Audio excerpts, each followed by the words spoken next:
Clase de Zohar Parshat Miketz.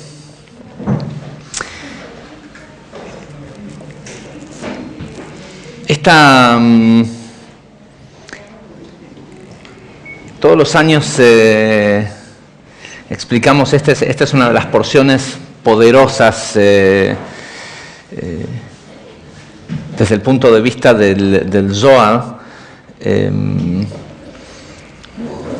Mucho de la información de cómo funciona, estamos hablando, finalmente Yosef va a salir de la cárcel, del estado de esclavitud en el que lo pusieron sus hermanos, y dice la Torá, rápidamente va a ser llevado a ser básicamente rey de Egipto. Va a ser durante 40 años regente de Egipto, debajo del faraón, y una vez que el faraón murió, Yosef fue literalmente lo mismo que el faraón, fue el rey de Egipto por otros 40 años, 80 años reinó sobre Egipto. Y no solo eso, sino que durante especialmente los 40 años sobre los que fue regente de Egipto, fue quien controló el alimento de todo el mundo.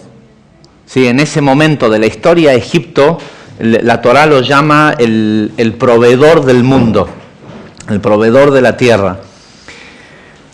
Con lo cual esto quiere decir que este es el momento en la maduración del árbol, en la historia de lo que hicieron los patriarcas,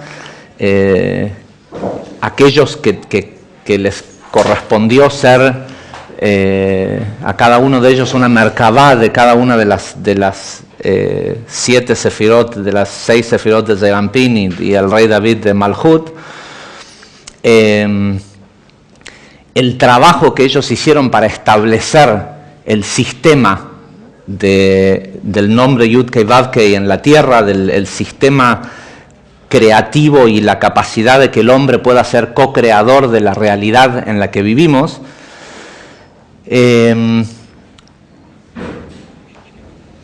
Yosef, siendo el representante de la Sefirá de Yesod, es el momento en donde Yesod sale del estado de dormita, de esclavitud, para surgir como proveedor ante el mundo. Y es sumamente interesante porque Gesed, Geburah y Tiferet responden a un orden cronológico que es el de Abraham, Isaac y Jacob. Pero de golpe, antes de que aparezcan Moshe y Aarón, que son los que corresponden a Netzach y Hod, aparece Yosef, que corresponde a Yesod. Y en esta es en esta para allá, es en la energía que está asociada a esta semana, en donde el árbol, por decirlo de alguna forma, se corrige en el nivel de Yesod.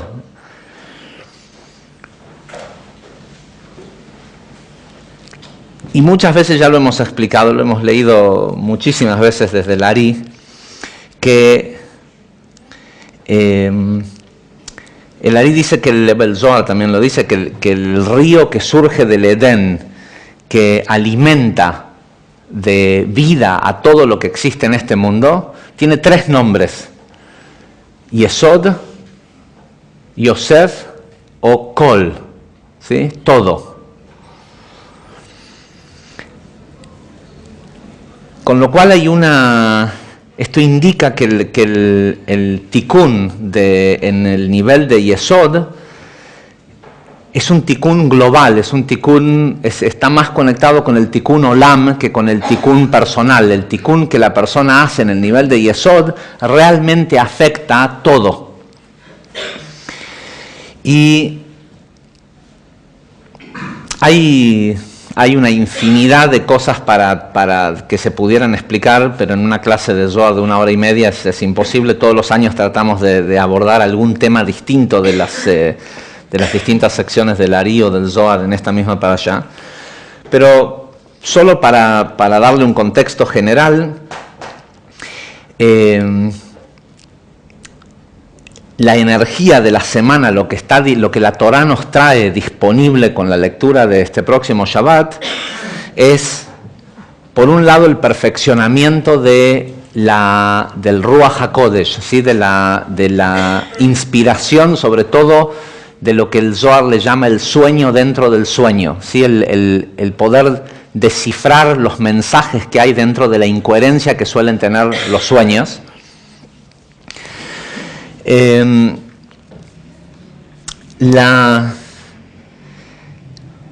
Una fuerte conexión con la energía del sustento. La porción de Miketz es algo tradicional entre los Mekubalim, que cuando una persona habla con un Mekubal, con un cabalista, y le dice y le cuenta que tiene algún tipo de problema económico, es común oír que el cabalista le diga al alumno, a la persona que viene a preguntar, que lea el Zohar Miketz. ¿Sí? Que la lectura del Zohar Miketz, incluso cuando la persona no entienda, ¿sí? Y esto se lo ha escuchado,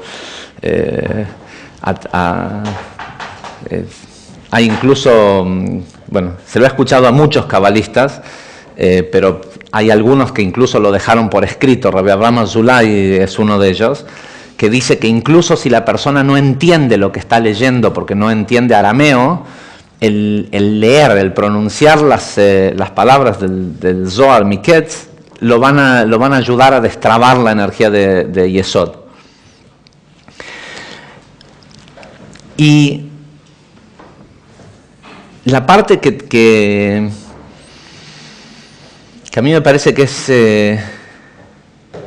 tal vez un poco más lo que me llamó la atención o en lo que me puse a buscar en el Zohar de esta semana, son dos aspectos primordialmente, que son, ¿por qué? Porque son raros que estén mencionados tanto en la Torá, en el Zohar, en el Midrash. Uno es el hecho de que diga de que a Yosef lo sacaron rápidamente del dungeon, ¿cómo se dice? de la mazmorra, de la prisión, cuando la porción comienza diciendo al final de 2 años. ¿Sí? Y todos sabemos que el error de Yosef fue que en el final de la porción de este Shabbat pasado, después de interpretarles el sueño al copero y al panadero, cuando el bartender ¿cómo se llama? El copero, no sé cómo se dice copero, ¿cómo se dice? El barman, pero tiene una palabra en español, ¿no? El cantinero del faraón es restaurado con su título y sus honores, y él le dice, acordate de mí cuando hables con el faraón. Y la Torá termina diciendo en la porción de este Shabbat, no solo no se acordó, sino que se olvidó. ¿Sí? No solo no se acordó de decirle, sino que se olvidó completamente de Yosef. 2 años después, exactamente 2 años después, otra vez en el cumpleaños del faraón, el faraón tiene los sueños y está perturbado porque no entiende los sueños que tuvo, los de la vaca flaca, las vacas gordas y todo esto, y al mencionar que está perturbado del sueño, el ministro de Copas se acuerda que 2 años antes Yosef le había interpretado el sueño. Y el Zohar dice claramente que los 2 años de providencia, perdón, los 7 años de providencia y los 7 años de hambruna que venían inmediatamente después del sueño, tendrían que haber comenzado 2 años antes, el día que Yosef interpretó el sueño del copero, porque el copero hubiera ido al cumpleaños del faraón y el faraón hubiera tenido los sueños 2 años antes. Con lo cual, Yosef hubiera salido de la cárcel 2 años antes. Ahora, en inglés hay un dicho que se dice, hurry up and wait. Apúrate para esperar. ¿Sí? Dale, apúrate que tenemos que ir a esperar. Acá es al revés. ¿sí? Lo hicieron esperar 2 años y después rápidamente lo sacaron zumbando, como se dice, casi no tuvo tiempo de nada porque el faraón lo necesitaba. Cuando se enteró que había alguien que podía interpretar los sueños, quería inmediatamente que estuviera ahí. Y lo explicamos ya muchas veces, el Ari sobre todo es el que lo explica con más detalle, que el error de Yosef fue pensar que un humano lo puede ayudar, ¿sí? que el jefe de copas lo podía ayudar, que es lo mismo que pasa cuando pensamos que algo que está trabado en nuestra vida depende de que alguien nos dé un permiso, de conocer un político, de conocer a la persona adecuada, y no tiene nada que ver con eso.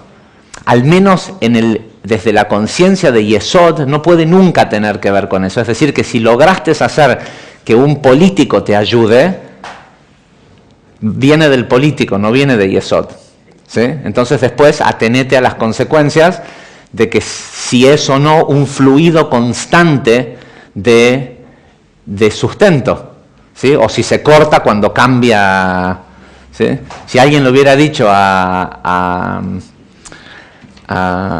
¿cómo se llama este?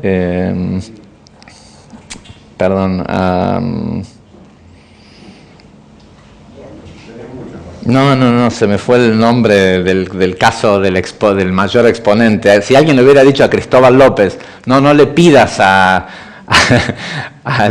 gobierno que te ayude con tus empresas, conectate con Yesod, ¿sí? Por 12 años pensó que no le podía ir mejor, pero ese flujo, hay un momento en el que se corta porque no viene del Edén, no viene de este río que se llama Kol Tuv, ¿sí? Donde todo es bueno. Y es importante porque más tarde la Torá nos dice que en Shemot nos dice, y se levantó un rey que no conocía a Yosef, ¿sí? Y es imposible que ningún faraón que hubiera venido más tarde en la historia no conociera a Yosef. Yo estuve una vez en la tumba de Yosef, que me llevó un taxista jordano hasta Nablus, hasta Shem, a la tumba de Yosef, y el tipo me dice, sacate la kipá, no lleves nada, está prohibido, es una zona A, que a menos que uno vaya con el ejército no puede ir solo, ¿no? Pero este tipo me dijo, no te preocupes, deja tu pasaporte, deja el pasaporte estadounidense, deja la kipá, no traigas ningún sidur, no traigas nada, no reces cuando estés en la tumba de Coso y no va a haber ningún problema. Cuando llegamos ahí, estaba cerrado, había que ir a buscar un policía de la autoridad palestina que lo abra. Cuando el tipo nos viene a abrir, nos dice, ¿y para qué vinieron acá? Entonces el taxista le dice, no, en realidad lo traje a otra cosa y me dijo que hay para ver interesante en Nablus, y le dije, hay un lugar sagrado que es de... Entonces el tipo, el de la autoridad palestina, me pregunta a mí, me dice, ¿sabes quién es este? Entonces, ¿qué le voy a decir? Le digo, no. Y me dice, es Yosef. Le digo, ¿y quién fue Yosef? Me dice, Yosef es el salvador del mundo.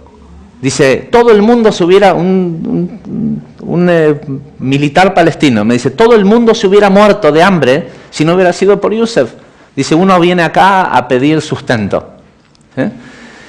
Entonces, si un militar palestino 3.000 años más tarde, 3.500 años más tarde, sabe quién fue Yosef, ¿cómo no iba a saber un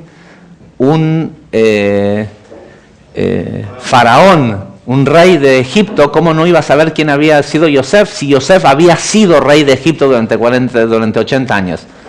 ¿Sí? Es como decirle a Ramsés I, ¿sabes quién fue? A Ramsés II, ¿sabes quién fue Ramsés I? No tengo. ¿Sí? Habían habido solo dos, el de la historia de Moshe, es Ramsés II, estaba su padre y anterior de él había sido regente Yosef. Era imposible que no supiera. El Zohar explica que qué quiere decir se levantó un rey que no conocía a Yosef. Es que cuando el alma encarna en el cuerpo, se levanta el poder del cuerpo que desconoce a Yosef. ¿Qué quiere decir que desconoce a Yosef? El niño dice, ¿qué espiritualidad, qué Olam Yetzirah, ni esto ni lo otro? Yo no pedí nacer, que me den de comer mis padres. ¿Sí? Me lo merezco si yo no pedí nacer.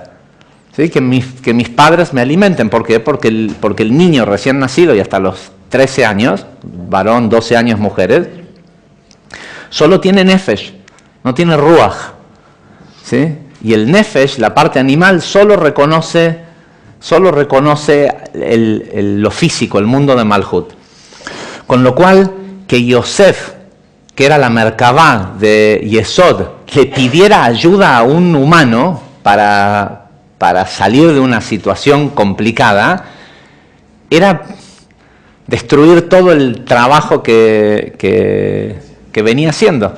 ¿Sí? Porque lo que Yosef venía haciendo es que en cada situación en la que estaba, si lo tiraron en un pozo con serpientes y escorpiones, y las serpientes y los escorpiones le tenían respeto y no se le acercaron. ¿Sí? Lo veían igual que como los animales veían a Adán, ¿sí? Y le tenían miedo. Lo tiraron en un pozo lleno dice la Torah, que lo tiraron en un pozo donde no había agua, no había Torah, y había serpientes y alacranes. Y sin embargo ninguno se le acercó, porque veían que la conciencia de Yosef era reinar. Lo venden como esclavo y no lo agarran a latigazo, lo ponen a hacer perfumes.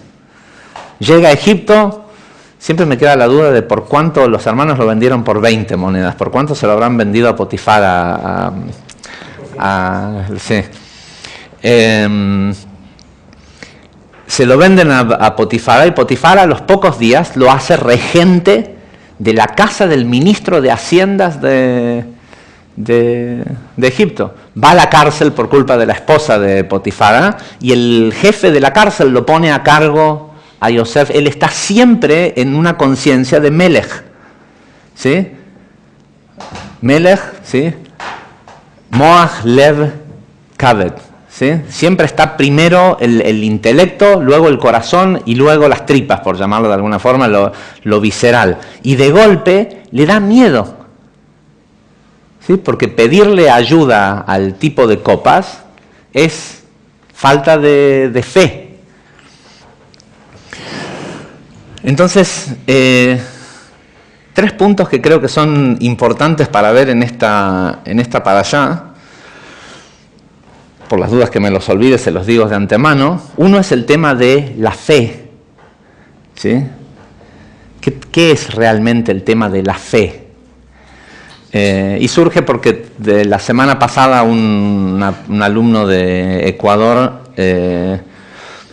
me mandó una pregunta acerca del tema, y la verdad que en el proceso de responderla apareció una cosa que es muy interesante. La fe. Otro, si sabemos que hubo este retraso de 2 años y luego hay una aceleración del tiempo para que rápidamente lo lleven a lo del faraón, el tema del tiempo, ¿sí? Cómo juega el tiempo con la fe y con el que Yosef o Yesod en nuestras vidas se manifieste. Y el otro tema, que no es menor, que no sale en la Torah, pero sale en el Zohar y sale en el Midrash, es el cómo Yosef gana el respeto o la cercanía del faraón. Tanto el Midrash como el Zohar explican que a Yosef lo traen, y así, sacado de la cárcel, sucio, tal como salió de la cárcel, así como se dice rápidamente. Está bien, era un tipo que dicen que el Zohar dice de que hasta ese momento, no al momento de Yosef, sino hasta el momento en el que Rabbi Shimon Bar Yochai escribió el Zohar, dice que hasta ese momento no había habido un hombre más lindo que él. ¿Sí? Pero tenemos que suponer que mínimamente tendría una barba que le taparía toda la cara, un pelo largo, lo que sea, porque el tipo estaba, lo habían abandonado en una mazmorra, en un presidio bajo tierra, un lugar horrible. Así lo llevaron frente al faraón, ¿sí? Ahora, el faraón era un rey, ¿sí? ¿Cómo es que el rey, en la primer entrevista con el tipo, así mugriento como estaba todo, se saca su anillo, se lo da a Yosef y le dice: te pido que no me humilles sacándome el trono. Te doy las carrozas, te doy mi anillo, te hago regente de Egipto, pero te pido por favor que me dejes seguir sentándome en mi trono. ¿Sí? Evidentemente el faraón entendía que Yosef le podía quitar incluso el trono. ¿Sí? Si no, ¿para qué la Torá se va a tomar el esfuerzo de gastar letras? ¿Sí? Las letras de la Torá son preciosas, no hay ¿sí? Entre la muerte de Yosef en el final de Bereshit y el principio de Shemot, van a desaparecer 210 años de historia, porque según esto no había nada importante para escribir. Gastate dos palabras, 3 palabras, algo, ¿sí? 200 años desaparecidos entre una letra y la otra, entre el final de Bereshit y el principio de Shemot, porque lo que pasó en esos 210 años no valía la pena gastar letras de la Torá para describirlo. Sin embargo, sí valía la pena poner que el faraón le dice a Yosef: te pido quedarme con la silla, por lo menos. ¿Sí? Quiere decir que implica algo importante eso. ¿Cómo hace Yosef? Cuenta el Zohar, y también lo dice el Midrash, que el faraón se sentaba sobre su trono y entre el lugar a donde llegaba el piso, donde estaba el piso del recinto principal dentro del palacio, habían 70 escalones. ¿Sí? Y que la gente tenía derecho a acercarse al faraón, los consejeros, los astrólogos, los magos, lo que sea, según la cantidad de idiomas que hablaban. El faraón hablaba los 70 idiomas de las 70 naciones. ¿Sí? Y cada persona que se acercaba a él le hablaba al faraón en un idioma, y si hablaba un idioma subía un escalón. Y si hablaba otro idioma subía 2 escalones, y 3, así sucesivamente. Entonces había gente que podía acercarse 5 escalones, otros 10 escalones. Y dice que cuando llega Yosef el faraón lo empieza a probar. ¿Sí? Dice, si el tipo según esto puede leer los sueños, todo, tiene que tener algún tipo de profecía. Lo empieza a probar con los idiomas, hasta que en el 70º idioma lo tiene Yosef parado enfrente. Y el Zohar dice que Yosef se acerca al oído, ¿sí? Y le habla en hebreo. Y el faraón no entendía hebreo. ¿Sí? Y cuando el faraón se da cuenta que no hay 70 idiomas, que hay 71 idiomas, hay 70 idiomas, los idiomas de las 70 naciones, y hay un idioma más, cuando se da cuenta que Yosef habla el idioma perdido de Babel, el hebreo, sabe que este tipo es superior. Ahora, está bien, uno tiene que estimar primero que nada que Yosef tuvo que haber aprendido a hablar todos esos idiomas en los primeros 17 años de vida, porque a los 17 años lo vendieron, sí, tenía 17 años cuando el papá lo mandó a Shem a pastorear con los hermanos, y los hermanos lo vendieron. Pero no hay ninguna mención de esto, de que estudiara idiomas, y que en ningún lado. Sin embargo, el Midrash dice que esto ocurrió, y el Zohar también.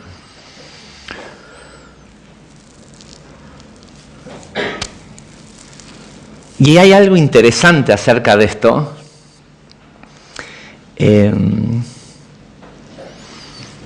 porque el Sefer Yetzirah comienza diciendo: con 32 caminos de sabiduría el mundo fue creado. 3, no dice así, dice dice, en 3 libros y 32 caminos de sabiduría el mundo fue creado. Y los libros son 10 sefirot, 22 letras, ¿sí? 10 sefirot, 22 letras, ahí están los 32 caminos, y vocales, sonidos, ¿sí? Que son mudas, ¿sí? Que no tienen corporalidad, pero sabemos que el Zohar dice que la vocal es la luz que entra en la vasija. La letra es vasija y la vocal es luz. Y con las mismas consonantes, variando la posición de vocales, se puede pronunciar cualquier vocablo de cualquier idioma, ¿sí? Hay una pequeña dificultad con el inglés. El hebreo no tiene la forma de decir de Los Ángeles, ¿sí? Las G que suenan como J. En hebreo no existe esa pronunciación. Sacando esa pronunciación se puede pronunciar con letras hebreas lo que sea. Por eso van a escuchar cuando los israelíes hablan, se refieren a la ciudad de Los Ángeles, dicen Los Ángeles, ¿sí? Porque no hay...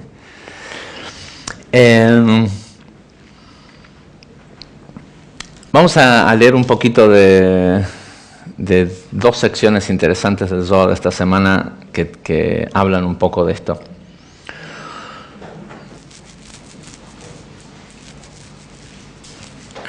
¿Con cuál empezamos?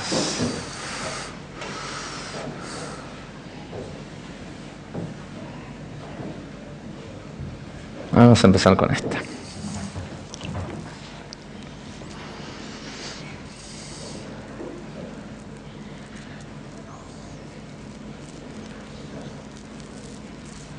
Dice, hemos aprendido que cuando un hombre transgrede, cuando un hombre hace una transgresión,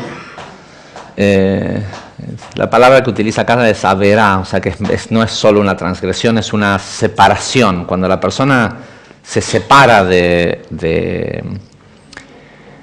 sabemos que la palabra averá viene de leavir, que es separar la letra Hei del nombre Yud Kei Vav, ¿sí? Que es, por eso después cuando hablamos de arrepentimiento es Tashuv Hei, de Teshuvah, devolver la Hei a su lugar. Dice, sabemos que cuando un hombre se separa,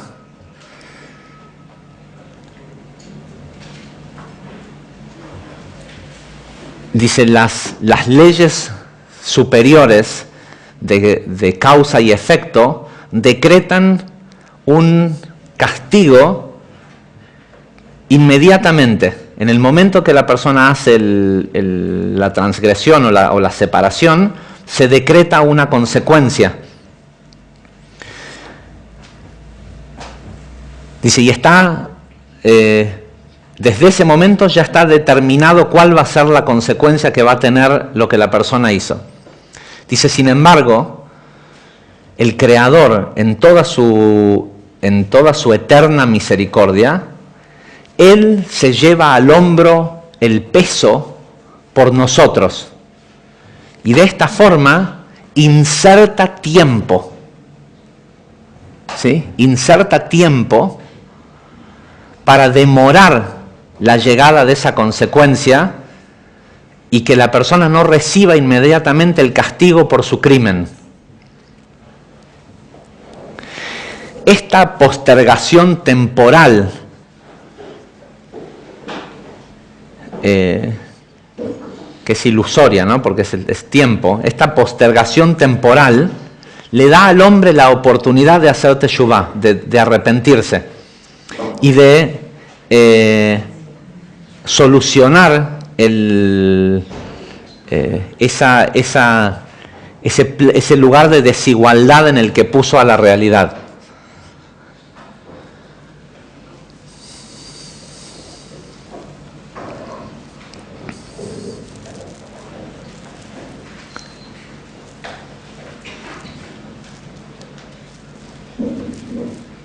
Dice, por eso es importante que la persona aprecie que hay demora en el tiempo. ¿sí? A Yosef esos 2 años le sirvieron para darse cuenta del error que había cometido y corregirlo. En el instante en el que mentalmente lo corrigió, porque seguramente se habrá quedado pensando, este tipo se acordó, no se acordó, ¿por qué no me llaman? En el momento que asumió que ya no podía depender del ministro de Copas, rápidamente lo vinieron a buscar. Igual es interesante que le tardó 2 años y que dice que fue exactamente 2 años. ¿Sí? Hay un tema de esto del terminar los ciclos, ¿no? De ciclos completos. Dice, pero la persona no es capaz de darse cuenta de lo que tiene que corregir si la expectativa de que no ocurra eso la consecuencia o lo que él quería lograr. Nadie hace una transgresión sino porque piensa que hay un bien mayor a recibir por hacerlo. ¿Sí? La gente se da el permiso todos sabemos, hasta instintivamente, cuando vamos a hacer algo, incluso si no conocemos, vas a un país y no conoces la ley, rápidamente uno se da cuenta si eso que está por hacer, intuitivamente, si no es algo que tal vez, ¿sí? Si te dio la duda, mejor no lo hagas. Y es importante porque cuando uno va a otro país,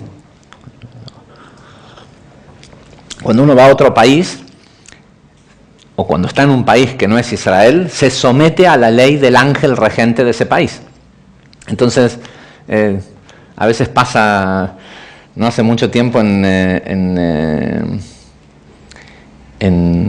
New York agarraron entrando en el aeropuerto Kennedy a unas personas religiosas que traían un Sefer Torah de Israel, pero en los Etz Haim, en los palos de la cosa, traían un contrabando de diamantes. Entonces cuando se las pasaron por el escáner aparecieron igual los metieron preso, pero la justificación que ellos tenían, porque uno se pregunta cómo puede ser que o sea, y encima usar una Torah, pues no hay, de hecho es así, la Torah no dice de que uno tenga que pagarle impuestos a un fisco que no sea el dar maaser. Entonces, si los tipos dijeran, bueno, nosotros damos maaser, debemos estar protegidos porque cumplimos con la Torah. Y la verdad es que no es así. El Zohar lo explica claramente, que cuando uno decide vivir afuera de Israel, pacta con el ángel regente de esa nación aceptar las leyes de esa nación. Al que le gusta vivir solo sobre las leyes de la Torah, que viva en Israel. Entonces dice, entonces cuando la persona se da la licencia de romper una ley, es porque cree que hay un beneficio. ¿Sí? ¿Para qué manejas más rápido que el límite de velocidad? ¿Solo para romper la ley o para llegar antes? ¿Sí? ¿Crees que el beneficio vale la pena? Y peor aún, en nuestros países donde la ley generalmente no es muy enforced, ¿cómo se dice? Acatada, no acatada, sino no, que la policía te obliga a hacerlo, enforced. No, bueno, estricta, o digamos, donde la ley no es tan estricta, la gente piensa que si no te agarran, no cuenta. ¿Sí? O sea, el problema sería que te den el ticket, la infracción por el pasar el semáforo en rojo, por la alta velocidad o lo que sea. Y es un tema complicado porque muchos de nosotros, y es algo que es increíble porque tiene mucha culpabilidad también el Congreso de la Nación en esto. Cada vez que se vota una ley, es un decreto metafísico. Las leyes son decretos metafísicos, porque se les ocurre hacer la ley, porque el ángel regente de esa nación impulsa a los legisladores a escribir esa ley, o hacer esa ley. Cuando estás en un país en donde hay legisladores vagos, la forma más fácil de hacer una ley es copiar la ley de otro país. ¿sí? Es algo muy común que ocurre, por ejemplo, en Argentina, que dicen, bueno, veamos qué otro país ya escribió una ley parecida sobre esto y la copian, ¿sí? Más ahora que con la computadora, copy-paste, entras en el coso, copias, pegás, y después muchas veces esa ley no es realmente aplicable al país. Entonces se tarda mucho tiempo la reglamentación de la ley. La ley existe, es decir, hay un decreto metafísico que aquel que rompe esa ley tiene una consecuencia, y es igual que la Torá. En la Torá no es un compendio de leyes para que a ver si el Sanedrín te agarra. La Torá es un sistema de alerta temprano. Te dice, mira, tales y tales cosas traen tales y tales consecuencias. No hace falta que te agarren ni te juzguen. Es automático. También es cierto que dentro de ese sistema automático está este sistema de misericordia que es el tiempo. Que antes de que llegue el efecto, la persona puede corregirlo. Pero en definitiva, cuando uno rompe una ley del lugar en donde aceptó vivir, o estar, o residir, o lo que sea, la consecuencia es inmediata, ¿sí? Sacando está viniendo, pero está siendo retrasado, por decirlo de alguna forma. Y después la gente no sabe por qué, de golpe, de la nada, les pasa algo que parece aleatorio, ¿sí? De golpe hay una bancarrota, de golpe hay esto, de golpe hay un accidente, de golpe hay una pérdida, de golpe se corta la luz justo cuando la heladera estaba llena de comestibles, hay una pérdida económica.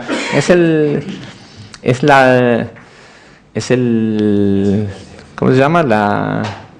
El cobro del ticket de alta velocidad que pensás que no lo tenías, que te salvaste y...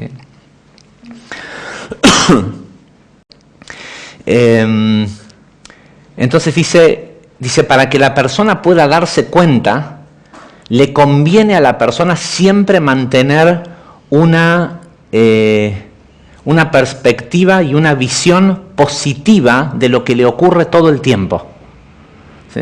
Dice, si la persona, porque le pidió al copero que se acuerde de él, el tipo no se acuerda, sigue preso, te amargás, ¿sí?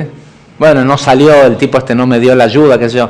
En el momento que la persona se amarga, dice, deja de poder ver, incluso que lo que no está ocurriendo es por consecuencia de lo que él hizo.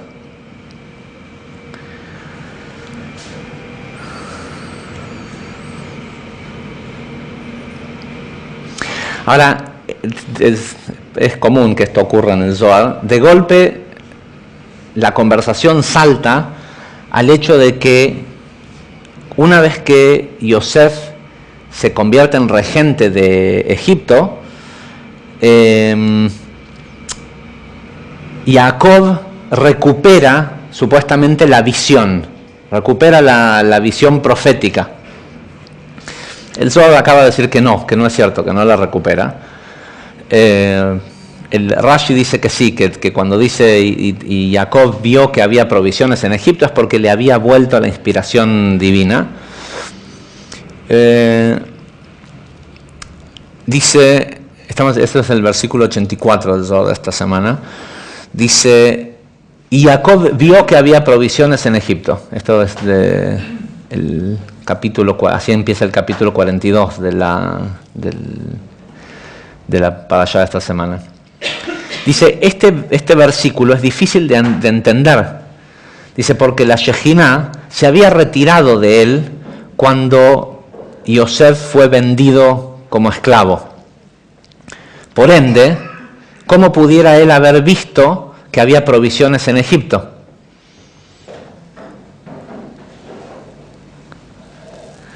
Dice, Rabbi Gia abrió la discusión con el versículo, es un versículo de Zeharia 12:1, que dice, el peso de este mundo,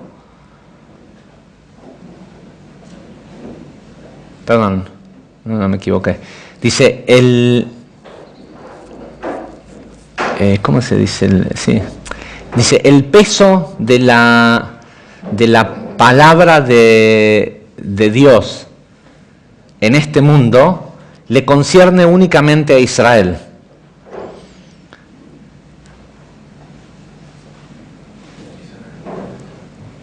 Dice, los dichos de Hashem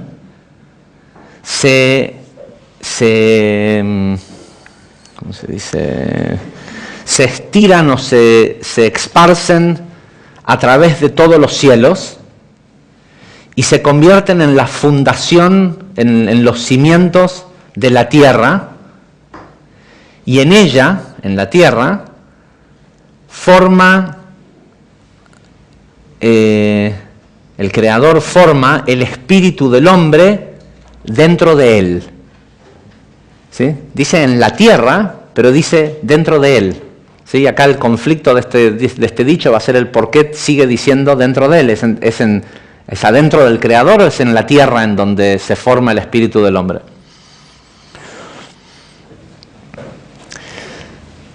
Rabbi Shimon dice, tenemos que estudiar con mucho cuidado este versículo. Dice, ¿cuál es el significado del peso de la palabra de Dios? ¿Por qué el peso? ¿Sí? Como si fuera una carga.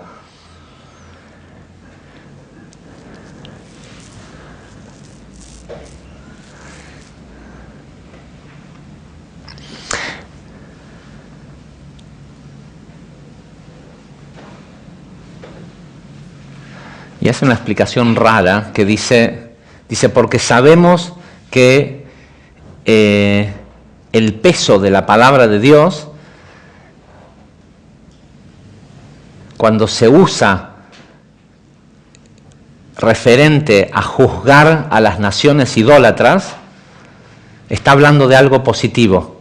Dice, sin embargo, cuando habla del peso de la palabra de Dios sobre Israel, se refiere a algo malvado.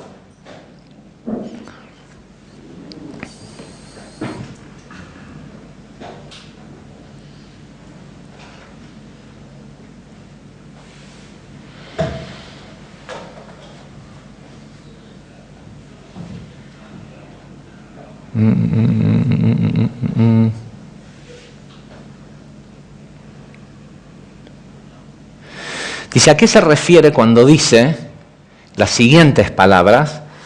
Que dice, quien estira estas palabras a través de los cielos y pone los cimientos sobre la tierra.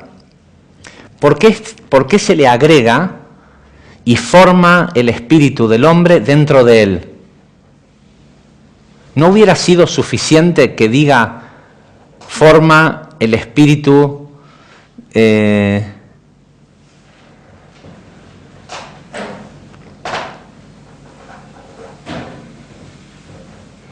dice, ¿no sería conocido que él forma el espíritu del hombre?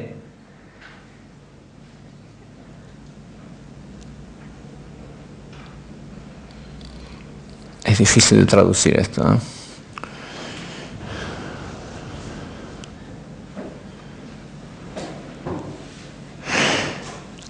Entiendo.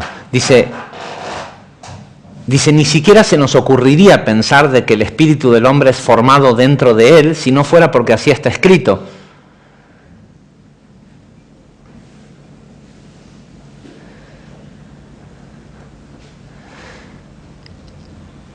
Dice, porque da de pensar de que en realidad es en la tierra, en Nukva, en Malhut, en donde se forma el espíritu del hombre. Sin embargo, dice, lo forma en la tierra, dentro de él. Dice, esto se refiere a un cierto punto que es un grado muy especial, en donde todos los espíritus y todas las almas del mundo pueden ser encontrados.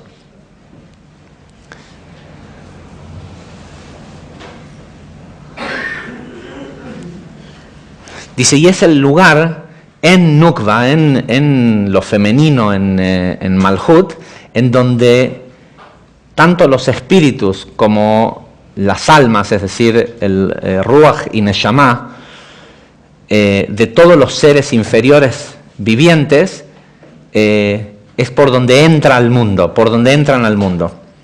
¿Sí? Acá no dice exactamente dónde, pero entendemos que es Meharat HaMakpelah, ¿sí? El lugar por donde entran las almas las almas al mundo.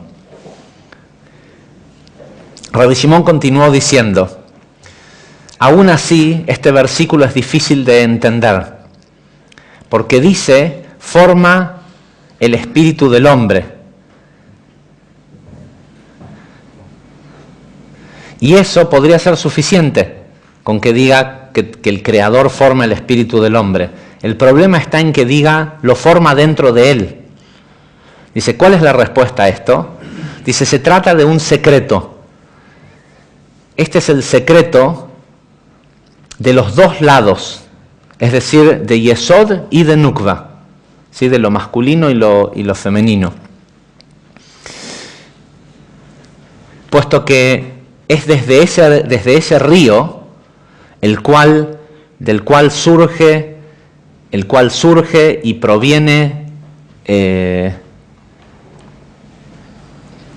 y más que proviene y sale desde el Edén, es decir, Yesod, desde donde todas las almas vienen y llegan a ese lugar en Nukva. Este grado particular, llamado Yesod, es el que forma el espíritu del hombre dentro de él. ¿Y qué quiere decir dentro de él? Es Yesod que lo forma dentro de Nukva. Porque sabemos que un estado de manifestación de Dios es el mundo físico, es la Shejinah. Todo cuando es difícil si uno lo ve con una mente religiosa y la idea de un Dios allá en el cielo ¿sí? Pero el Zohar lo explica claramente. Cuando la Torah habla del nombre Yud-Kei Vav-Kei, se refiere a Zeir Anpin, a las 6 sefirot, a las 6 midot emocionales del árbol. Y cuando habla de Nukva o de la Shejinah, también está hablando de un aspecto de Dios, pero es un aspecto femenino. Dios en realidad son todos distintos colectivos, ¿sí? Al colectivo de los atributos divinos se le llama Yud-Kei Vav-Kei. Al colectivo de los atributos mundanos que son que conllevan algún tipo de juicio se lo llama Elohim. ¿Sí? Al colectivo de los atributos mundanos, pero del lado de la beneficencia divina, pero una vez precipitado al mundo, se lo llama Aleph Kei Yud Kei o Aleph Dalet Nun Yud. ¿Sí? Estos nombres de Dios son distintos paquetes de energía, de manifestación de la conciencia universal, que eso es en lo que en realidad es Dios, que es el que inventó todos estos nombres y la Torá y todo lo que nosotros necesitamos para desarrollar la fe. ¿Sí? El Zohar lo dice claramente, el nombre Yud-Kei Vav-Kei no es el Or Ein Sof, es lo que nosotros le llamamos Dios. Pero la luz infinita, que es la que creó a lo que nosotros llamamos Dios. Porque si no, nosotros no hubiéramos tenido, no tenemos la capacidad de relacionarnos con el concepto de algo totalmente infinito. Entonces nos dieron el Atika Kadisha, que es lo mismo que Adam Kadmon, y que la figura humanizada de un Dios o de un ser mucho más grande y mucho más poderoso que nosotros, que en realidad es el colectivo de todos nosotros, ¿no?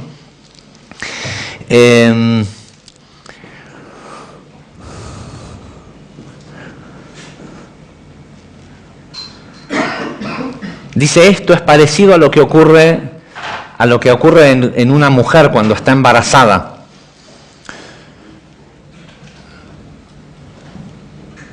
Dice que concibe, pero concibe gracias a la ayuda de un hombre, de quien su feto, el que el hombre le proveyó,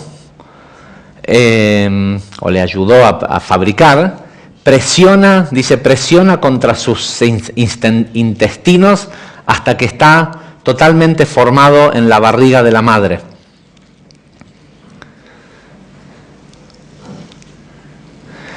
Entonces, es decir, que él, Serampino y Yesod, forma el espíritu del hombre, pero lo hace adentro de la panza de Malhut, de lo femenino, del mundo físico. Dice, y el espíritu se para ahí para ser formado, hasta que el hombre entra a este mundo, y es ella, la Shejinah o Malhut, el mundo físico, quien le entrega el espíritu a ese hombre.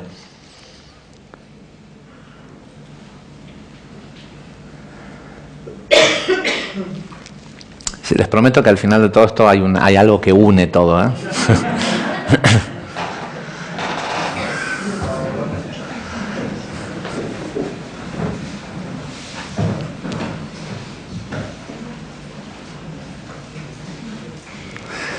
Dice, otra forma de ver esto, o otro entendimiento,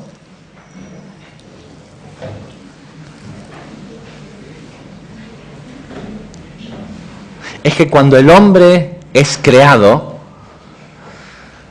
el creador lo provee de un alma. ¿Sí? Alma acá dice literalmente nefesh, ¿no? Del nivel primario del alma. Dice, y solo cuando tiene nefesh es que puede nacer en el mundo. O sea, hasta que no tiene nefesh, si nace, no vive.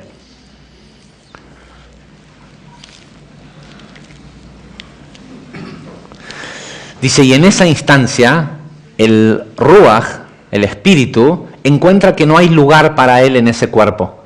No hay un lugar para expandirse en ese cuerpo. Entonces se queda al lado de la persona, no adentro, sino al lado de la persona. Dice, y sabemos que se queda del lado derecho, en lugar de expandirse y de ocupar la izquierda y la derecha. Cuando el cuerpo del hombre se desarrolla, es decir, cuando el niño llega a tener desarrollo sexual, 13 años los varones, 12 años las mujeres, dice, cuando el cuerpo se desarrolla, el espíritu es el que entra y le da poder, le da fortaleza. Y a medida que el cuerpo crece, acá no quiere decir de que crezca en volumen, en tamaño, sino de que la experiencia corporal crezca. Dice, a medida que el cuerpo crece, el espíritu que se le asignó a ese hombre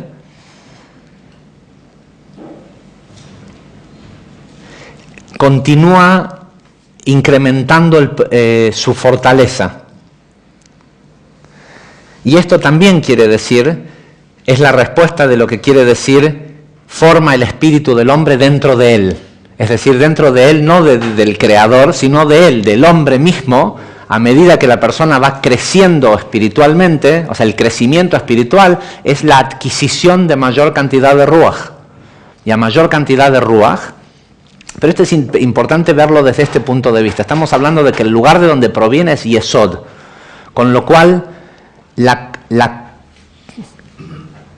consecuencia de la relación de la persona con Yesod lo va formando a él a través de su vida y le va dando fortaleza. Si la conexión con Yesod de la persona es mala, es decir, no tiene una buena conexión y sufre carencia, igual le da resiliencia. ¿Sí? Igual el tipo crece espiritualmente. Yosef, en los 2 años que estuvo preso, no es que cayó espiritualmente. Sí, se la pasó mal 2 años más. ¿Por qué? Porque se olvidó del trabajo espiritual. Pero la carencia igual lo terminó sacando bueno, porque al final todo lo que le pasa a la persona es en beneficio de todo lo que la creación hace que le acontezca a una persona, es en beneficio de lo creado. Constantemente la persona se sigue formando dentro de él mismo. Ojo, siempre y cuando la persona acepte lo que le pasa con alegría, ¿no?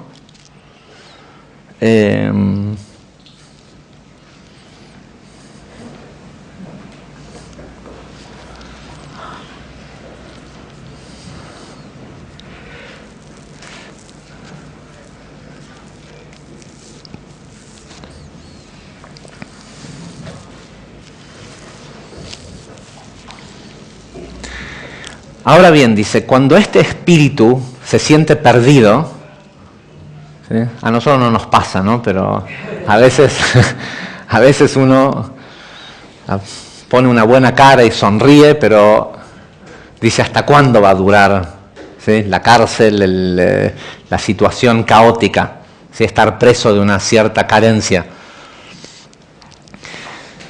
Dice, cuando este espíritu necesita ayuda,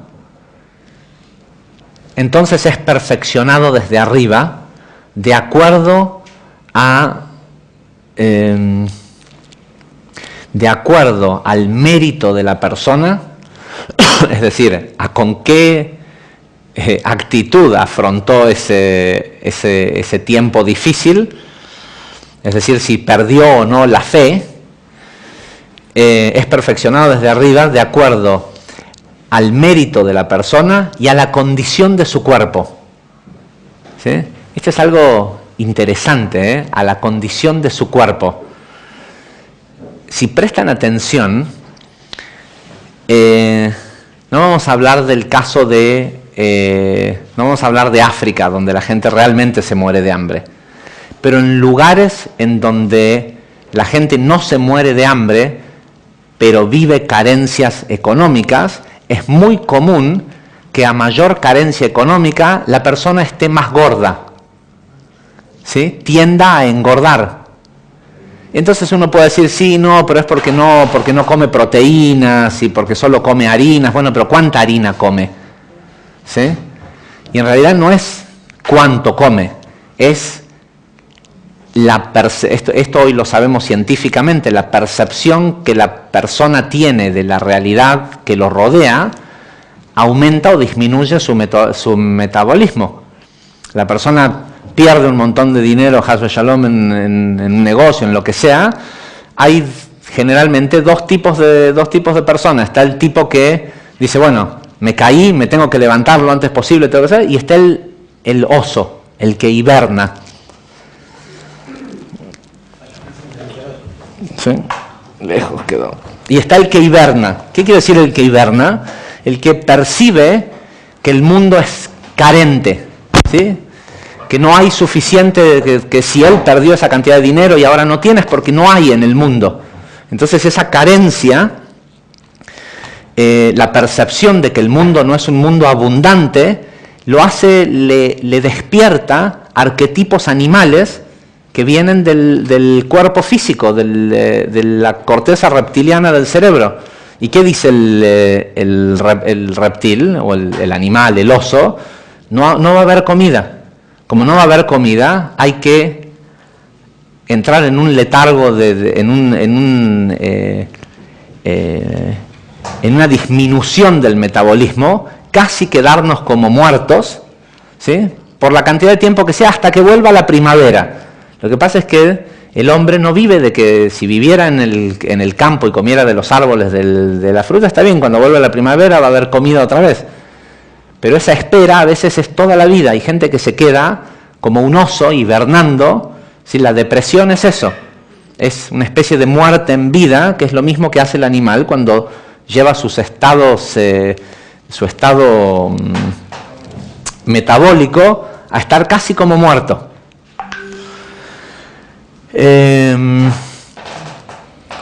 Entonces dice, la ayuda viene dependiendo del mérito de la persona y de la condición de su cuerpo, ¿sí? Cómo cuida la vasija que le dieron. Dice, y si es así, si tiene mérito y se ha cuidado la vasija, entonces le dan espíritus adicionales, le dan partes de Ruach adicional. Dice, y ahí vuelve a significar el otro significado, que es que la creación o el creador forma el espíritu del hombre dentro de él. ¿Sí? A veces la persona por ahí no sabe exactamente cómo, pero el nivel de vibración que tiene, el cómo él vibra, el que dice, bueno, ahora perdí, debe ser que ahora lo que viene es que me toca ganar. ¿Sí? Cualquiera de los dos pensamientos es tan inteligente o tan tonto como el pensar, bueno, ahora no voy a ganar nunca más, si la persona no sabe el futuro. ¿Sí? Entonces, aquel que tiene la actitud de pensar, bueno, tal vez ahora me tocó perder, pero la próxima entonces seguro me toca ganar, la percepción que la persona tiene de la realidad o de potencialmente lo que le puede pasar, hace que atrae estas fortalezas adicionales. Hay que entender que cuando se habla de Ruach, por cada nivel de Ruach que se precipita al cuerpo y encarna en el cuerpo, siempre el Ruach es la vasija de Neshama. Y el Ruach le trae a la persona capacidad de habla, ¿sí? Y la vasija de... Si no hay Nefesh, no hay vasija para que entre el Ruach. Pero una vez que entra el Ruach, por cada parte adicional de Ruach que la persona recibe iluminación. Por eso es erróneo pensar, y esto es algo que los cabalistas lo dicen hace miles de años, es erróneo pensar que el propósito de esta vida es la espiritualidad.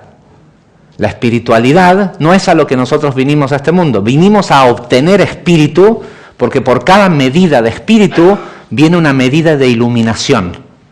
¿Sí? Uno hace trabajo espiritual, Ruhanut, ¿sí? El trabajo espiritual es para conseguir Ruach, porque cada Ruach que uno consigue viene vacío en realidad, pero en el momento que uno lo encarna, se llena de inteligencia, porque el Ruach da capacidad de habla, pero el Neshama da capacidad de conectar con intelectos divinos. Entonces la idea de cómo vas a salir de ese despelote en el que te metiste, ¿sí? La pérdida, la carencia, lo que sea, depende de que consigas una vasija en donde adquirir intelectos.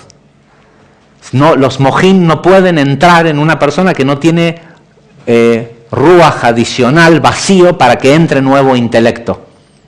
¿Sí? Entonces el trabajo espiritual que nosotros hacemos, el Rabashlag lo dice claramente, el concepto de Torah u mitzvot es solo para romper al cuerpo. Dice, porque el cuerpo odia a la Torah. El cuerpo odia a la Torah. El cuerpo prefiere comer, tener sexo, descansar, dormir. No quiere hacer ni nada por nadie y mucho menos nada por Dios. ¿Quién quiere hacer algo por Dios? ¿Sí? En lugar de dormir hasta tal hora me voy a levantar y voy a ir a hacer... ¿sí? El cuerpo odia eso.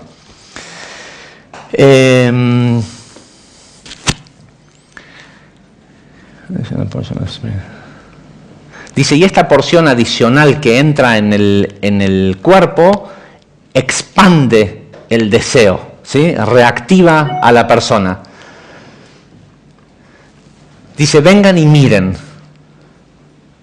Cuando Jacob perdió a Yosef, él perdió las partes adicionales, las porciones de espíritu que sostenían su Ruach HaKodesh.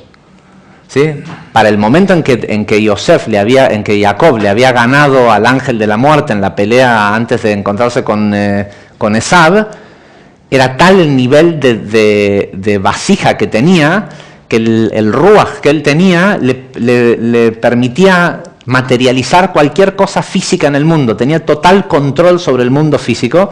El Zohar dice de que después de regalarle todo al hermano, para cuando llegó a Shem, 13 kilómetros de donde se había encontrado con Esab, dice que llegó Shalem, completo. Y el Zohar dice que completo no es que estaba contento, sino que todo lo que le había regalado al hermano, todo el ganado, las joyas, todo, Esab lo tenía y él también. ¿Sí? En los kilómetros de caminata, el tipo había podido materializar de vuelta todo el ganado, toda la riqueza, todo lo que tenía. Y sin embargo, por caer en pensar que lo que le había pasado a Yosef era injusto, por pensar de que como le habían matado a su hijo favorito, eso no podía ser, era injusto, el pensamiento de que esto es injusto, es decir, no tener fe, llamémosle de esa forma, en el sistema, hizo que las porciones de Ruach se fueran. Ahora, una vez que la vasija se expande, no hay otra vez tzimtzum. No se restringe la vasija. La vasija que no tiene luz se llena de oscuridad. ¿Sí? No hay... por eso ok, no importa. Sí, porque después... No, porque ya son las 9:44 y me falta todavía otra sección. Hola. Cuando vos decís que Jacob recibió la bendición del ángel, ¿quién le dio la bendición? El padre, ¿sí? Le dio la bendición. ¿El padre de quién? Isaac le dio la bendición a Jacob, ¿sí? ¿Pero por qué? ¿Por qué se tuvo que vestir la madre le dijo vestirse de Esaú para tener... Eso lo explicamos en la clase de Zohar de cuando fue, si te lo explico ahora, pero si entras en el aula virtual y buscas o vos me querés decir por qué. Pensé que me estabas preguntando. El ángel estaba así, le dio una bendición a él, a Jacob. ¿Cuál fue la bendición? ¿Cambiarle el nombre? ¿No? Tener todas las bendiciones que le había sacado el hermano. Pero como él no lo llevó a la práctica, no lo llevó a las práctica, todo lo que tenía, le habían dado armas, todo eso, la realidad no era eso. Él lo hizo la fuente, le pidió al ángel, vos no me hagas nada, no me mates, pero dame una bendición para tener riqueza. Pero ¿por qué no? O sea, ¿por qué le va a pedir? ¿Por qué el ángel de la muerte iría de aceptar un pedido de Jacob si no fuera porque Jacob lo había vencido? El ángel de la muerte no tenía dominio sobre él. O sea, yo lo que te digo es que el ángel que vino a matar a Jacob, ¿sí?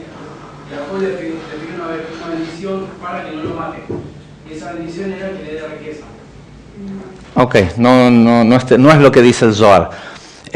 Ok, después si querés lo charlamos.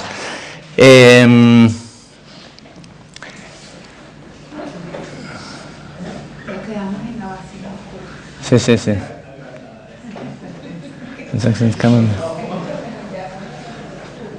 Ok, dice, lo mismo ocurrió, esto es lo mismo que hizo, Rabbi Itzhak dijo, dice, vengan y miren, esto es lo mismo que hizo el rey David, quien tenía el mérito de ser unificado con los patriarcas, y por eso se ganó un espacio entre ellos. Un espacio entre ellos quiere decir que logró ser una de las merkabot de las 7 midot, de las 7 sefirot inferiores del árbol. Puntualmente de las más importantes, la sefirá de Malhut. Dice, y por eso la piedra que los constructores, esa es una frase de Teilim, Teilim 118, dice, por eso es que la piedra que los constructores habían dejado de lado terminó siendo el cornerstone, la piedra fundacional, ¿sí? la piedra fundacional. Después hay toda una discusión que sigue acerca del concepto de lo del rey David, que habla sobre la similitud que hay entre el rey David, que los hermanos lo detestaban y terminó siendo el rey de Israel, y Yosef, que los hermanos lo detestaban y terminó siendo el rey del mundo. ¿Sí? La mayoría de la gente se pasa la vida tratando de conseguir aceptación, ¿sí? Y hay otra gente que entiende que tiene una misión, ¿sí? Que se trata de lo que Él vino a hacer al mundo y no importa lo que piensen los demás. Estamos medio tarde de tiempo.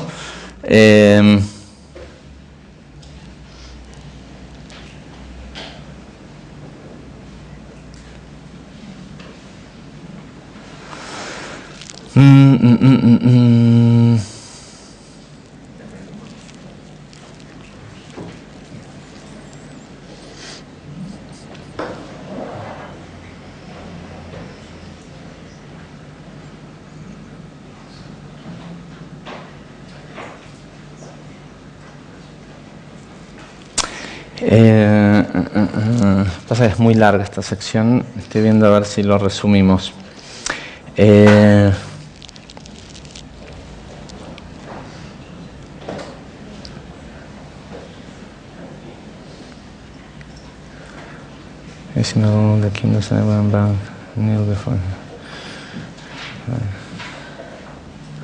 Ok, es bastante largo para llegar a una conclusión que es muy pequeña. No pequeña, nada es pequeño en el Zohar, pero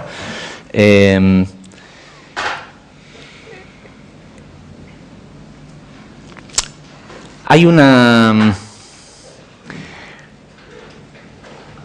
Cuando dice que cuando el faraón le dice cuando Yosef le dice al faraón, y ahora le cuenta el significado de los sueños.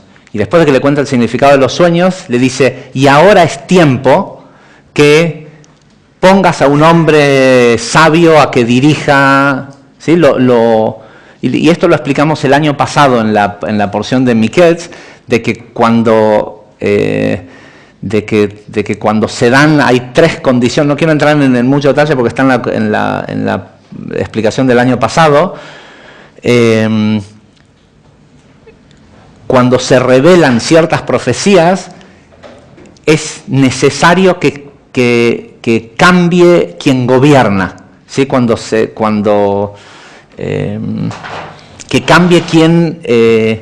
es una apertura, es un momento en el cual hay una pequeña ventana de tiempo en la cual, porque se reveló la profecía, el destino puede cambiarse, pero no lo puede cambiar la persona, no la podía cambiar el faraón, quien había tenido el sueño, porque si él hubiera tenido el derecho a cambiarlo, hubiera entendido el sueño. Es aquel que entiende el sueño el que tiene capacidad pero como el faraón era el que tenía el poder y el que le tenía que dar el anillo, ¿sí? Por cierto, no me hagan olvidar de lo del idioma. Él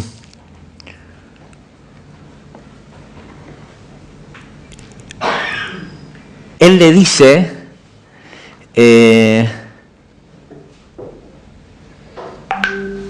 a ver si perdón.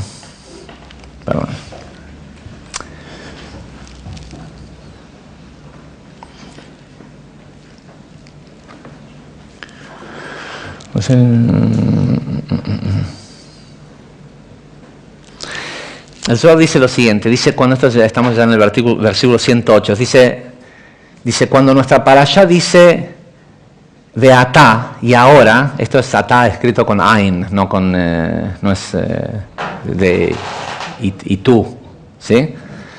Entonces Veatá escrito así es la palabra atá con ain, con una vav enfrente.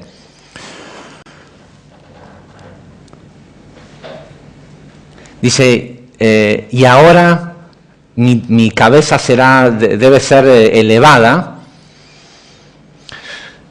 Dice, preguntaron cuál es el significado de la palabra Beatá.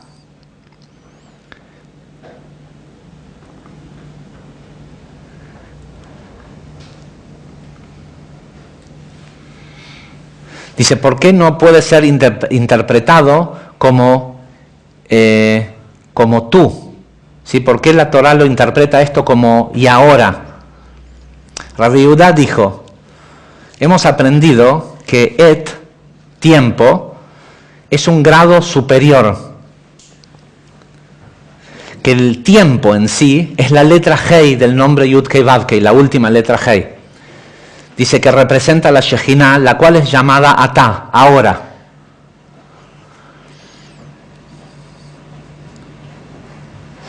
Dice Beatá, con la letra Vav, se refiere a que Zeir Anpin se unió a la Shejinah. ¿Cuándo? Ahora. Dice, ¿dónde? En su corte de justicia, que es Nukva, que es el único lugar en donde, por más que haya justicia divina, el único lugar en donde se manifiesta esa justicia divina es en el mundo físico.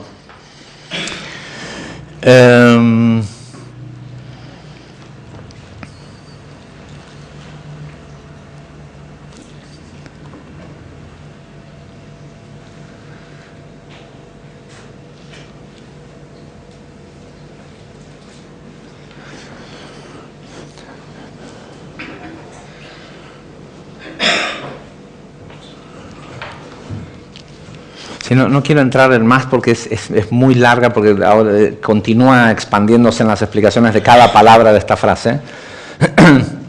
Pero vamos a ver si cerramos con esto que tenemos acá.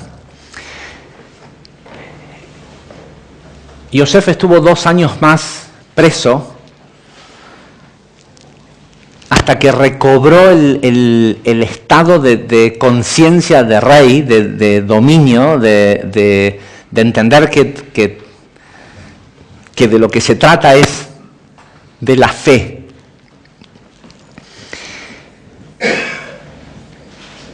Y la pregunta es, ¿la fe en qué? ¿Sí? A nosotros, lamentablemente, por el idioma y por la famosa palabra de Dios, ya hemos sido moldeados de una cierta forma. Pero la realidad es que nosotros somos seres todopoderosos, limitados por el idioma. ¿Sí? No hace falta decirles que no tiene las mismas capacidades de conseguir algo alguien que vive en la calle y maneja un español de 300 palabras que una persona que tiene una capacidad de habla capaz de transmitir o de convencer o lo que sea, que maneja un vocabulario de 1,5 millones de palabras. Y ni hablar si esa persona quiere tener una expansión global, la diferencia que es si habla 3 o 4 idiomas. Y si los habla, ¿cómo los habla? ¿Sí? Eso no hay mucha... ¿sí? No hay mucho misterio en eso. La semana pasada estuve en un congreso en Estonia, en donde una de las cosas que ocurrió en el congreso es que 10 participantes, había la posibilidad de anotarse un máximo de 10 proyectos, anotarlos para proponer el uso de la tecnología de blockchain a determinadas aplicaciones en el mundo cotidiano. Y la mayoría todo el congreso era conducido en inglés. Pero este congreso es el principal congreso de tecnología en un país báltico, ¿sí? Donde la mayoría de la gente habla ruso, finlandés, estoniano se dice en español, ¿sí, no? Estonian. Y la verdad que me llamó la atención, era increíble, había un premio de 47.000 euros para el que le eligieran el mejor proyecto, ¿no? Le daban un cheque de 47.000 euros para ayudarlo en que siga desarrollando.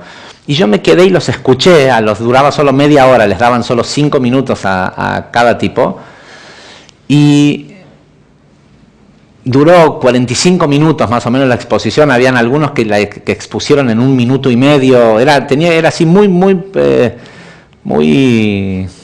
streamlined, ¿sí? O sea, qué se puede hacer y para qué sirve y cómo usar el tipo de ledger que significa Bitcoin o Ethereum o cualquiera de estos ledgers inviolables, cómo pueden mejorar un área determinada del mundo. Y a mí me pareció que que el mejor proyecto que habían mostrado era de un chico de Latvia, tipo de, no sé, 20 y pico de años, que quería aplicarlo para un sistema de préstamos para la gente del campo. Y hablaba de la gente del campo que no está bancarizada, que no tiene... hay mucha gente, campesinos en el mundo.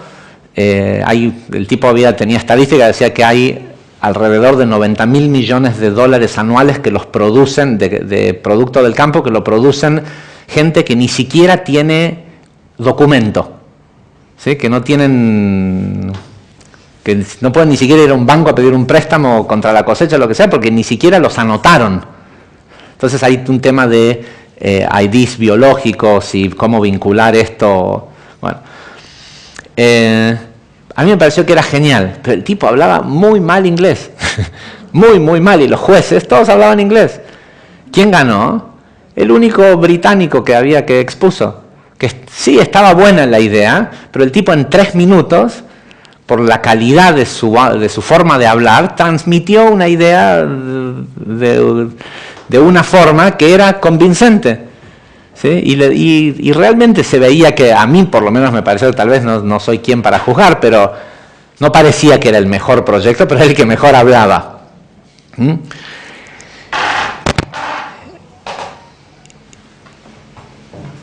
La conexión que Yosef tenía,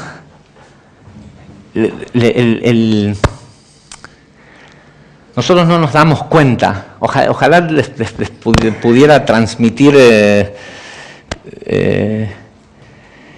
efectivamente la idea que tengo en la mente, pero nosotros estamos presos del idioma. Y el idioma está todo formado de decretos que escuchamos desde que somos chicos y pensamos que son ciertos porque es lo que escuchamos en nuestro árbol, ¿sí? Nuestros papás lo decían, y cómo no vamos a creer lo que nos decían nuestros papás, ¿sí? Y nuestros abuelos, pero entre todo eso te decían: bájate de ahí que te vas a romper el alma. Cosas estúpidas así que no quieren decir nada, que no son ciertas, pero que producen limitaciones, ¿sí? Hasta que uno yo viví muchos años afuera de la Argentina, y hasta que uno no entiende el idioma de ese otro pueblo, no entiende cómo piensan. Hasta que uno no entiende, hasta que uno no puede pensar en ese idioma, uno no entiende. Y es increíble, en el momento en el que uno piensa en ese idioma, empieza a entender por qué hacen las cosas que hacen y por qué uno entiende cómo piensan, ¿sí? Y siempre lo que la persona piensa es lo que lo hace sentir, y lo que él siente es lo que lo hace hacer.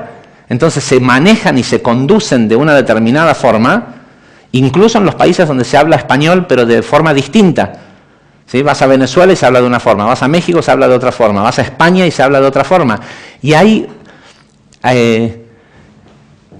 formas de ser que están asociadas directamente a la programación que el idioma les dio. Que digo, no tengo la solución, porque no es solo ponerse a aprender idiomas. Lo que hay que primero es a desaprender toda la programación que nos pusieron, que nos limita de nuestro propio idioma. Hay que primero desaprender nuestro idioma, los dichos, las creencias que vienen asociadas a cómo escuchamos, ¿sí? Tengo que hacer, en el momento en que uno dice, uy, mirá la hora que es, tengo que hacer. No tenés que hacer nada. ¿Quién te dijo que tenés que hacer? Tenés la creencia de que tenés que hacer, si no tal cosa te va a pasar, porque te enseñaron a tener que. Cuando una persona tiene dominio del idioma, pero dominio del idioma es que el idioma no lo domine, sino que él domine al idioma, reina. Por eso cuando se le acercó al faraón, o sea, por eso, si no, qué forma tonta de medir. A lo mejor una persona que es un estúpido, pero que le va bien con los idiomas, va a ser rey de un país. ¿Sí? ¿Por qué el faraón iba a medir de esa forma? ¿Sí? Porque entendía la no limitación de la persona como líder desde la capacidad de entender el pensamiento de todos los seres. Es muy interesante, hay que ver la película, no sé si vieron la película Arrival, La Llegada, véanla, es la única película de extraterrestres que recomiendo. Sí, véanla porque es realmente extraordinaria y habla exactamente de esto, de que cuando uno entiende, y lo que sucede es que estos extraterrestres entienden cómo funciona todo el universo, solo que primero hay que entender el lenguaje con el que ellos hablan, y una vez que uno... Véanla, no se las quiero spoilear. Eso por un lado. La otra es la fe. ¿Fe en qué? ¿Sí? ¿Fe en qué? Alguno de ustedes lo conoce porque ha venido una o dos veces a... No me acuerdo el nombre, ahora es un alumno de Ecuador que es piloto de la Fuerza Aérea. César, ¿no? Sí, que viene de vez en cuando para Rosh Hashanah. Me pregunta, me dice, ¿cómo puede ser? Dice, no encuentro el clic. Dice, hay algo que no funciona con esto de que, dice, yo vivo en un país, dice, y me dice él a mí, me dice, tú también viviste en un país, en Perú, en donde es común ver a la gente hacer cadenas de oración, penitencias, flagelaciones, castigos, y cuando hacen estas cosas, se les manifiesta eso que buscan, ¿sí? Logran eso que buscan. Dice, entonces, ¿qué es? ¿Es cierto que entonces hacer una penitencia y rezarle a Cristo, a la Virgen, a esto funciona? Y le digo, sí, funciona. Pero no es porque la Virgen o Cristo, lo que sea, tenga algún poder. Es la creencia que ese grupo de personas tienen, esa emuná, esa fe de que estando dispuestos a dar algo de ellos, un sufrimiento, lo que sea, un sacrificio, ¿sí? Un oficio sagrado, el dar algo con esa fe produce el cambio. Y sí lo produce, pero no lo produce la Virgen, ni Cristo, ni ponerte un Maguen David, no hay un amuleto que produzca eso. Lo que produce el cambio es la fe. Me dice, pero ¿y entonces por qué no le enseñaron al hombre simplemente en tener fe en sí mismo? Y le digo, es muy buena la pregunta, pero la razón por la cual el hombre no lo puede hacer para sí mismo es porque le enseñaron a desconfiar de otro hombre. Y en el momento que desconfía de otro hombre, desconfía en que él, que es hombre, pueda lograr. La persona no puede tener fe en sí mismo, que es un hombre, un ser humano, si tiene al mismo tiempo la creencia de que los humanos no son confiables. ¿Sí? Es preferible que confíes y que te desilusiones y que te roben y que lo que sea, pero que no pierdas la fe en el humano. Que no pierdas la fe en que una persona que fue creada, que somos la parte más sofisticada que la materia pudo plasmar para manifestar la conciencia divina del universo, llámesele Dios. ¿Sí? ¿Cómo no vamos a confiar en otro humano? ¿Sí? En el momento que la persona deja de confiar en otro humano, deja de confiar en su propia capacidad de hacer y de poder. Y finalmente, creo que todo esto tiene que ver con este concepto del uso del tiempo.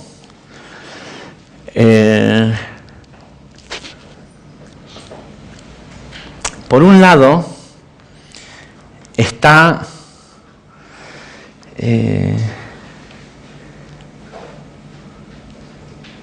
hay una frase en el Zohar que dice Hay gente que para llegar a un lugar le toca caminar por una montaña, y otro al que le toca caminar por una pradera bañada de sol. ¿Sí? Cuando el Zohar habla de sol, siempre estamos hablando de Zeir Anpin, ¿sí? De Yesod, y del nombre Yud-Kei Vav-Kei. ¿Sí? Siempre el Zohar hace el paralelismo que el planeta Tierra, la Shejinah y la luna es una energía, lo femenino, y lo masculino es el sol, el sol, Zeir Anpin y la beneficencia divina, ¿no? El sustento, lo que sostiene con vida a este mundo. ¿Qué es lo que determina que uno tenga que pasar por una montaña, ¿sí? Y toda esa dificultad, y otros caminan por una pradera bañada de sol? Y las respuestas son varias, pero las más importantes son la fe que la persona se tiene a sí mismo, si le sirve pensar que es porque Dios lo quiere o porque sí, está bien, pero es un placebo, ¿sí? Es un placebo. Y el otro es la urgencia, ¿sí? La urgencia de aquello que tengo para dar. A mí me llamaba la atención, me llamó mucho la atención, pensando, si uno lo piensa con una mente argentina, uno dice, estos tipos, por 3 bitcoins, ¿sí? El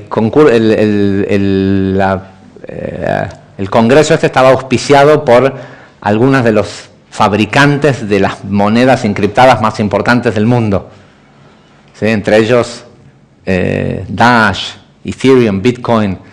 3 bitcoins es el premio que le dieron al tipo que ganó. Entonces dije, para un tipo que está minando bitcoins, ¿no? Y encima esto lo pagaron entre todos al premio, pero vamos a suponer que por un tipo que está minando bitcoins, que no los paga $17,000, que es lo que valen hoy en el mercado, sino que a él le cuesta el costo de la energía para producirlo, y compró las maquinitas hace un año y ya las tiene amortizadas, por regalar 3 bitcoins a uno de los 10, escucha 10 grandes ideas que ahora están expuestas. ¿Sí? ¿Sí? Es como que... ¿sí? Esa es la mentalidad de repente que uno dice cuando no confía en el hombre, ¿no? Pero eso ocurre en un marco en donde todos los que están ahí están haciendo algo por el mundo. No tienen tiempo de robarle una idea a alguien, porque ellos tienen algo importante ellos que darle al mundo. ¿Sí? No es que vamos a ir el congreso se llama Moontech, tecnología de la luna, por esto del moonshot, de tirar un tiro a la luna, a ver si, o sea, no querer hacer algo acá así nomás, sino algo gigantesco. Entonces, ¿por qué estos tipos no tienen? Porque están en un ecosistema en donde están creando, créanme que lo que yo oí en esos 3 días, están creando un mundo mesiánico. Están creando un mundo en donde el hombre va a poder confiar 100% en el hombre sin que haya un intermediario que pueda introducir algún aspecto de corrupción, algún aspecto de ocultamiento. Se está generando literalmente un mundo mesiánico. Y pensaba, ¿no? Incluso pensaba en mis maestros, ¿no? Pensaba, digo, de repente va a haber una realidad, un mundo literalmente de Mesías en el mundo, pero no quiero decirlos con nombres porque queda la Yonadá, pero algunos de mis maestros no se van a enterar porque ellos no, que olvídate de blockchain o de Bitcoin, no tienen un celular, ¿sí? Entonces están esperando que el Mesías venga en un burro blanco entrando por Jerusalén, mientras que el mundo va a estar viviendo Mesías, pero ellos no se van a enterar porque ni siquiera tienen un smartphone para enterarse de que llegó Mesías, ¿sí? Es así, porque hay conocimiento, pero no hay fe en el hombre. ¿Sí? No hay fe hay fe en Dios, pero no en lo que Dios creó. Porque si no, ¿para qué le vas a prohibir, para qué le vas a sacar al celular del tzadik la posibilidad de navegar en un sitio porno? ¿Sí? ¿O no tenés confianza de que el tzadik no va a navegar en el sitio porno?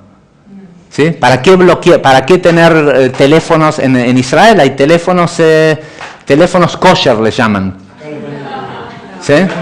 Acá, bueno, teléfonos kosher. ¿Sí? Que no, pero incluso si pueden mandar email, tienen teclado, todo, pero no pueden navegar, ¿sí? Pero ¿qué quiere decir eso? Que confío en Dios ciegamente, pero no confío ni siquiera en mi maestro, no confío en, ¿sí? en nadie. Entonces, la primera vez que yo me conocí a Rav Schramberg y alguien le dice de que nosotros tenemos 300.000 seguidores en Facebook que reciben información y 20 y pico de mil en el aula virtual y todo, me dice, ¿cómo puede ser? ¿Cómo se hace? Y le digo, es simple, no le decimos que no a nadie. Me dice, nosotros tampoco le decimos que no a nadie. Y digo, claro que sí. Vestido así como te vestís, con peyes, con todo de negro, le estás diciendo no al 95% de la gente del mundo. ¿Sí?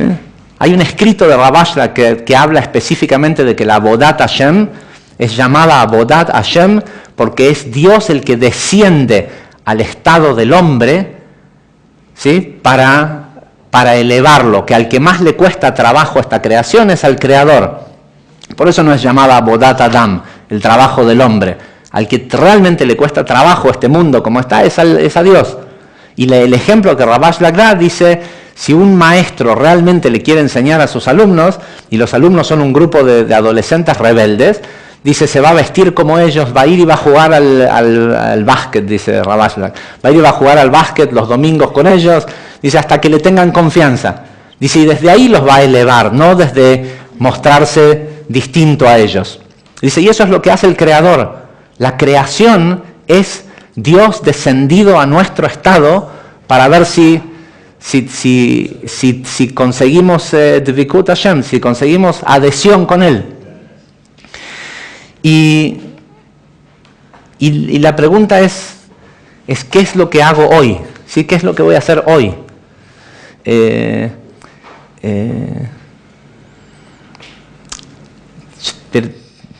Se los garantizo que estamos estamos así de ver Mesías en el mundo, de verlo. Y la verdad, se los digo sinceramente, el placer que me va a dar ver que Mesías no lo va a traer gente religiosa. No lo va a traer gente que sigue esperando. Déjense de joder y de esperar y hagan algo hoy. ¿Sí? Hagan algo hoy. Actúen como si Mesías ya hubiera llegado. ¿Sí? Por afinidad de forma, generen Mesías. ¿Sí? Abracen olvídate abrazar al que ni siquiera es judío. Empezá aunque sea por abrazar al que es de una secta distinta dentro del judaísmo. ¿Sí? Ni siquiera te pido eso, ni siquiera te pido que aceptes que vayas al cótel y te abraces también de los negritos que van a rezar evangelistas que van a rezar en el cótel, aunque sea abrazar al reformista que está al lado, ¿sí? Y sentite uno, porque no va a haber un día en el que Dios va a ser uno y su nombre va a ser uno, hasta que cada uno de nosotros no quiera al menos ser uno con uno más, ¿sí? Así que bueno, Bezrat Hashem, esta porción, Miketz, es sumamente poderosa y tenemos que saber que si este es el despertar de Yesod, de Yosef, que es el dominio de la abundancia sobre la tierra, si no tenemos los recursos, es por algo muy simple. Es porque todavía no le avisamos al universo qué vamos a hacer con los recursos. ¿Qué querés? ¿Comprarte una casa más grande? ¿Estar más cómodo? ¿Rascarte un rato más? ¿Sí? Cuando le empieces a avisar al mundo qué vas a hacer con los recursos, no salir a buscar recursos para alimentar al reptil, sino cuando empieces a avisarle al mundo, el pedacito de Dios que yo tengo sirve para hacer esto, necesito recursos. ¿Sí? Cuando le avises al universo y el universo vea que sos valioso y no un parásito, ahí es donde rápidamente vas a estar caminando sobre un camino de pasto y sol y no trepando una montaña por migajas. Besat Hashem. Hasta la semana que viene. Muchísimas gracias.